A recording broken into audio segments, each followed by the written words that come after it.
श्री कृष्ण कन्हैया लाल की जय। सतगुरु महाराज की जय। समस्त सुंदर साथ की जय। श्री बंदो सतगुरु चरण को करूं सो प्रेम प्रणाम। अशुभ हरण मंगल करण धनी श्रीदेव चंद्र जिना। श्री प्राणनाथ निज मूलपति श्री मेहराज सुना। श्री तेज कुंवर श्यामा जुगल को पल पल करूं प्रणाम।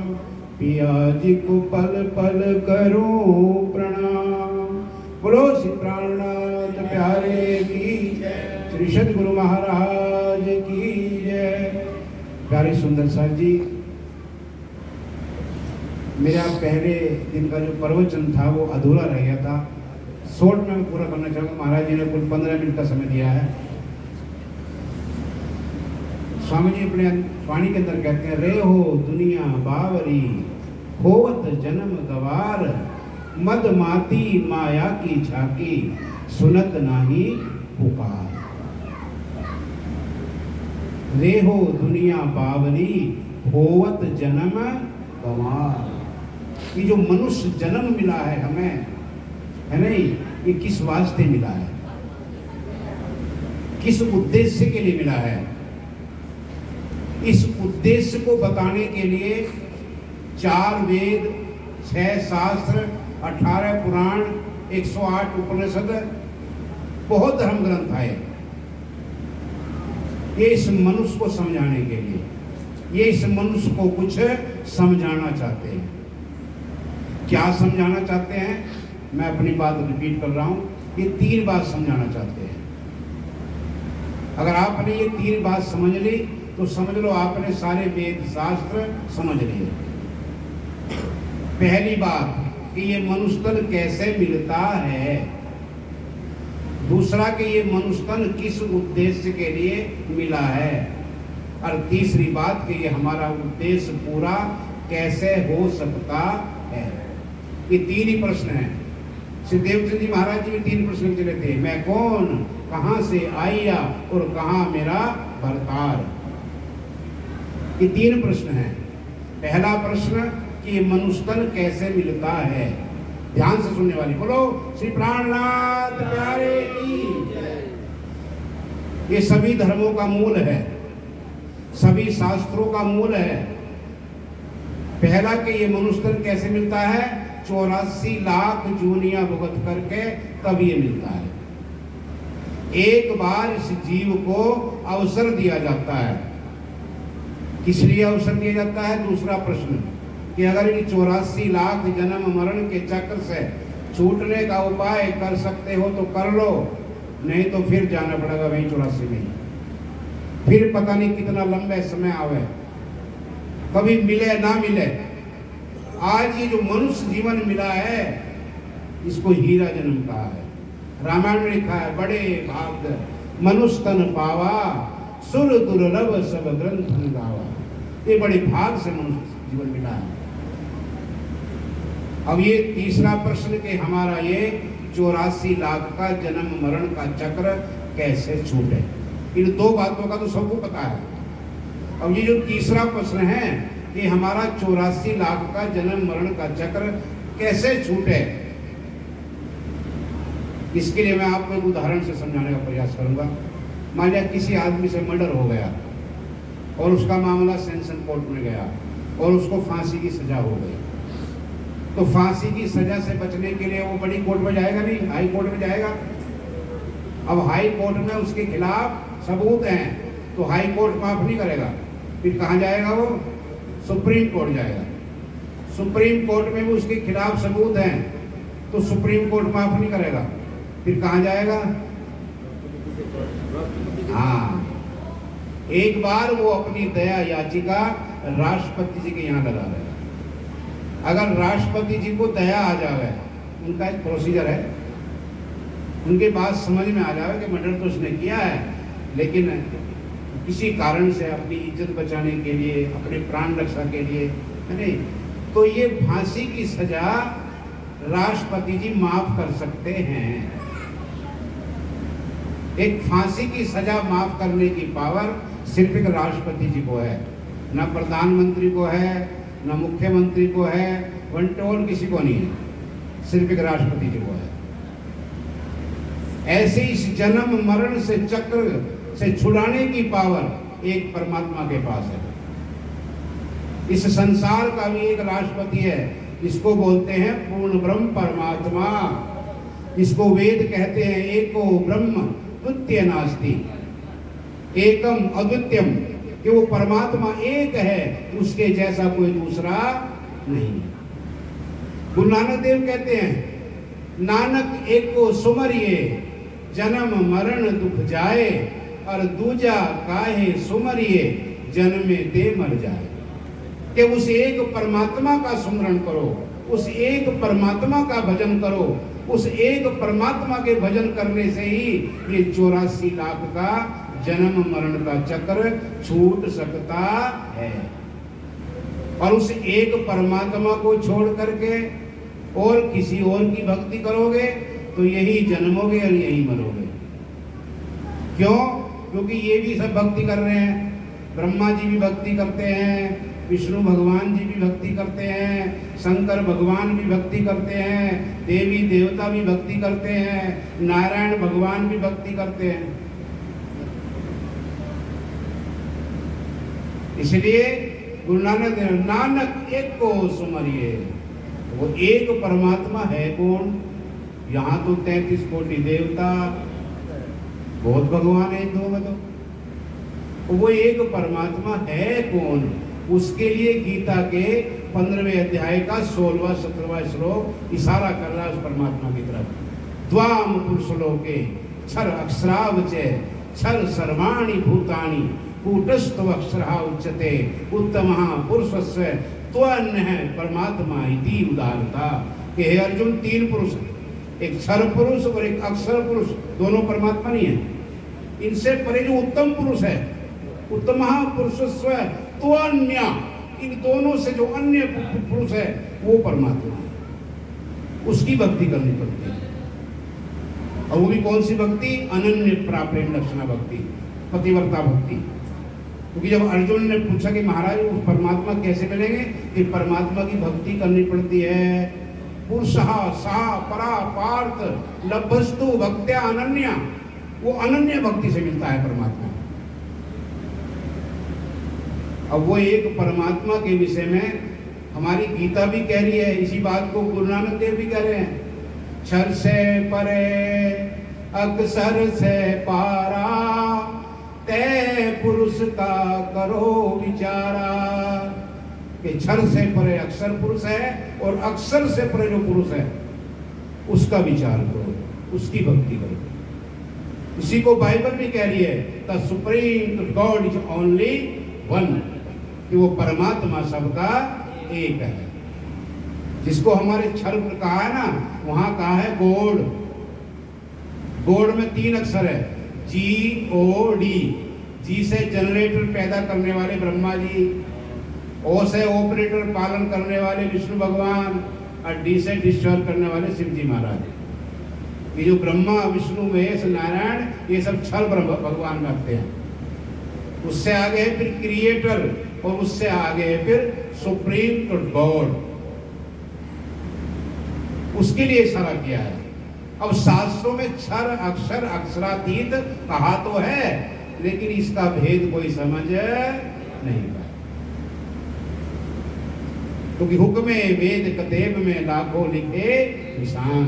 राजी महाराज ने अपने आने से पहले ही शास्त्रों में लिखवा दिया था, सारी बातें लिखवाई थी, लेकिन उन बातों को कौन खोलेगा? जिसने लिखवाई है। वही 28वें कलयुग में श्री विजयानंद बुद्ध निष्कलंक स्वरूप श्री प्राणनाथ जी के स्वरूप में प्रकट होकर के सारे धर्म ग्रंथों के रहस्य को, भागवत के रहस्य, वेदों के रहस्य, बाइबल के रहस्य, गुरुवाणियों के रहस्य आकर के उन्होंने खोल दिए। तो एक परमात्मा क्षर क्या है? इस लोक में बैठे, इसको बनावे मृत्यु लोक। इसके नीचे 7 लोक हैं, अतल, वितल, सुतल, तलातल, महातल, रसातल, पाताल। और फिर इसके ऊपर भुवर लोक, स्वर्ग लोक, महर लोक, जन लोक, तप लोक, फिर बैकुंठ लोक। बैकुंठ में ब्रह्मा विष्णु शिव जी महाराज रहते हैं, लेकिन ये भी वहां बैठ करके परमात्मा का भजन करते हैं।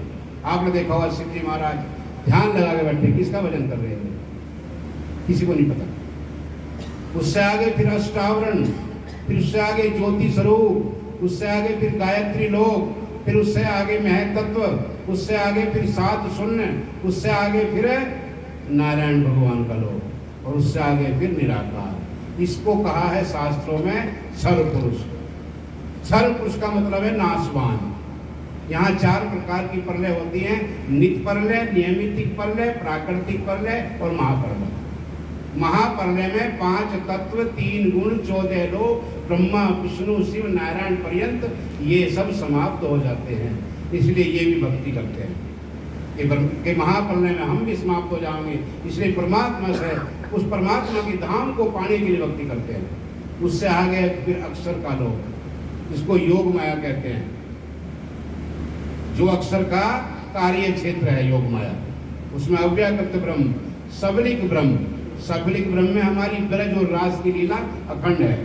उससे आगे फिर केवल ब्रह्म, फिर सत्य स्वरूप ब्रह्म, फिर उससे आगे अक्षर, और अक्षर से आगे वो परम धाम, उपार ब्रह्म परमात्मा का परम धाम, वो सुप्रीम पावर का परम धाम, रंग महल, वो है परमात्मा। अब आप कहोगे महाराज ये तो बहुत दूर है, एक गृहस्थी आदमी कैसे पहुंचे वहां तक? नहीं, परमात्मा ने इतना सरल रास्ता, प्राणनाथ जी ने बहुत सरल रास्ता। तो गीता में लिखा है कि जो जिसकी भक्ति करता है वो उसी को भी प्राप्त करता है। जो भूतों की पूजा करता है वो भूत बन के फिर घूमता है, जो देवताओं की उपासना करता है वो स्वर्ग में जाता है, कुछ दिन स्वर्ग में रहता है, जब उसका पुण्य समाप्त हो जाता है फिर मृत्यु लोक में 84 में घूमता है।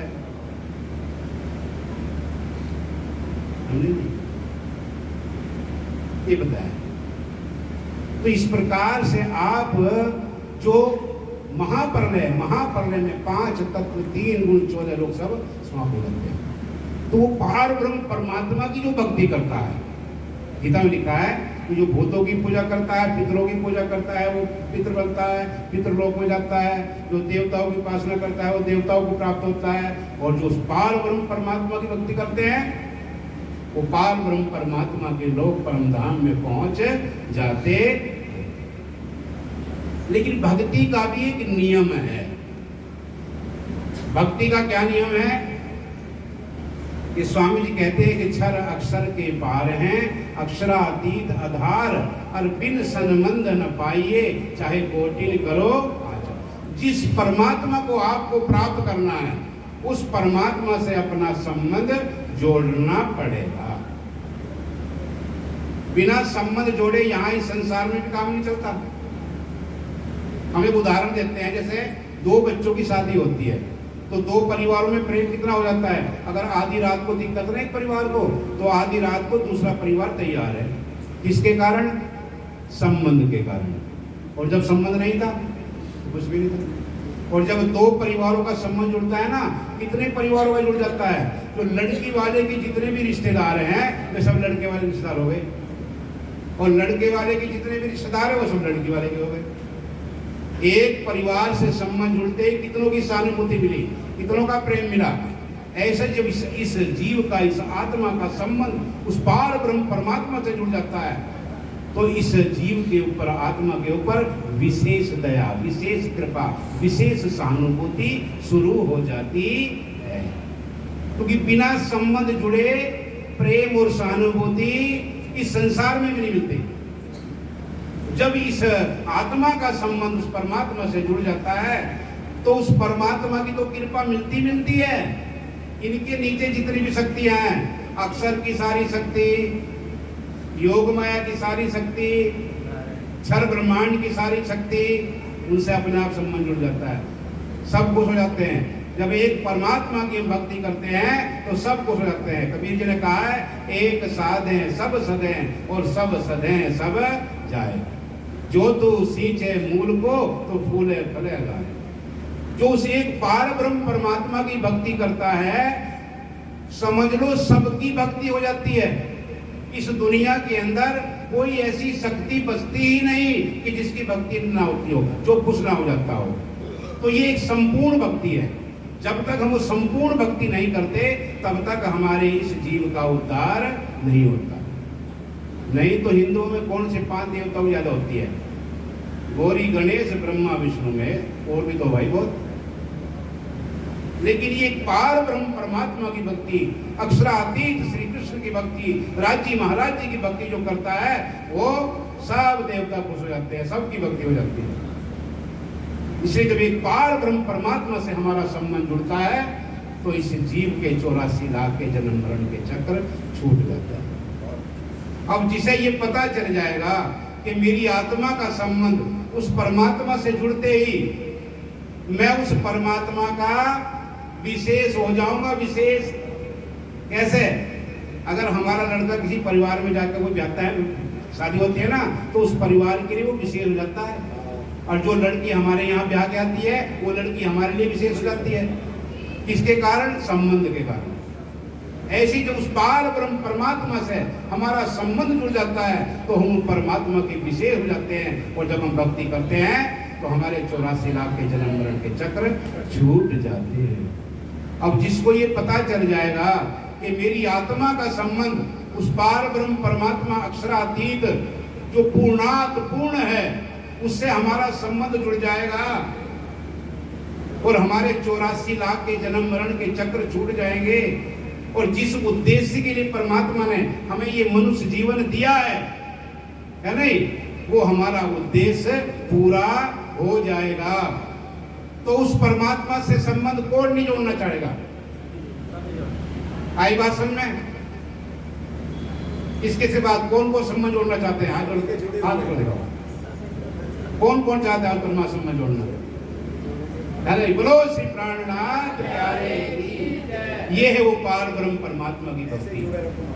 जिसका संबंध जुड़ा है वो और भक्ति करे, और गहरा करे, है नहीं? जिसका नहीं जुड़ा है वो परमात्मा से अपना संबंध जोड़े।